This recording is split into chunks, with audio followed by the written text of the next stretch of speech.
জানেন যে আজকে আব্বার কিন্তু আপনারা জানেন যে আজকে আব্বার কিন্তু বিয়ে হওয়ার কথা ছিল, বাট হঠাৎ করে একটু পরে কাজে আসবে, কিন্তু সেই সময় নিচে ছিলাম রেডি হওয়ার জন্য। তো আব্বা হঠাৎ করে ফোন দিয়ে ইমার্জেন্সি ভাবে বলতেছে যে উপরে এরা তাড়াতাড়ি কথা আছে। তো আসলাম, তো আব্বা কিছু কথা বলবে, তার আগে হচ্ছে আমাদের সবাই আজকে বসে ক্যামেরা অন করতে। তো দেখা যাবে কি বলে। তোমরা সবাই জানো যে আমি নিজের ডিসিশন নিয়ে আমি কত একটা ব্লগে বলছি যে আমি নিজে নিজে বিয়ে করতে চাইতেছি, বাসা কেউ রাজি না, বাসার প্রত্যেকটা মানুষ আমার বিপক্ষে, সেটা নিয়ে আমার কোনো কিছু যায় না আসেও না। আমার মেইন যে ব্যাপারটা ছিল, আমি তিশার সাথে কথাবার্তা বলছিলাম, বলার পরবর্তীতে মানে ও তো না করছে ফার্স্ট থেকেই, কিন্তু আমি যখন জোর করছি ব্যাপারটা নিয়ে রাগারাগি হয়েছে। তোমরা সবাই জানো, আমি অলরেডি বলছি তোমাদেরকে যে রাগারাগি হয়েছে অনেক কিছুর মাধ্যমে আমি ডিসিশনটা ফাইনাল করছি যে আমি বিয়েটা করবো। বাট সবকিছুর মধ্যে ও এক প্রকার জোরপূর্বক ভাবেই মানে কোনো হ্যাঁ বা না কোনো কিছু অ্যান্সার দেয়নি আমার। এই সবকিছুর মধ্যে আমি আমার ডিসিশন মতোই ওর সাথে কথাবার্তা বলে, ওর বাসায় আনা, বিয়ের ব্যাপারে সবকিছু কথাবার্তা বলে সবকিছু ঠিকঠাক ছিল।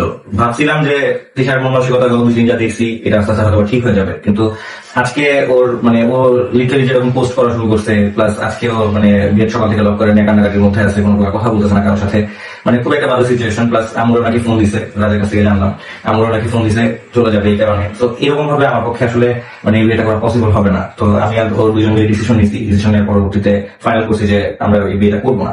কারণ আমার পক্ষে আসলে দিশারে এরকম ভাবে কষ্ট দিয়ে বিয়ে করা কোনোভাবে পসিবল না। আমি যথেষ্ট পরিমাণ ভালোবাসি।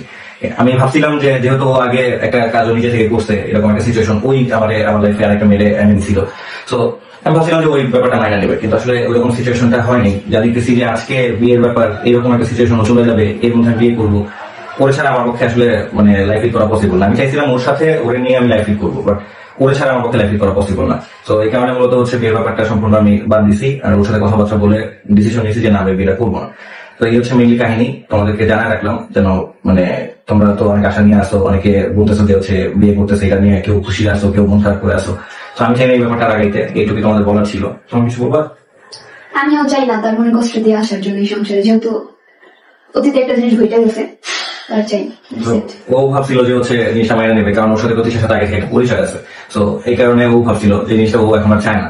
তো এর পরবর্তীতে আর কিছু বলারও থাকে না, এরপরে আর কিছু আমি বলতে চাই না। তো তোমরা সবাই ক্ষমা দৃষ্টিতে দিবা আমাদের ভুল ত্রুটিগুলা। এরকম একটা ব্যাপার হবে এটা কেউ ধারণা করিনি, যা হয়ে গেছে, সবাই আমাদেরকে ক্ষমা দৃষ্টিতে দিই।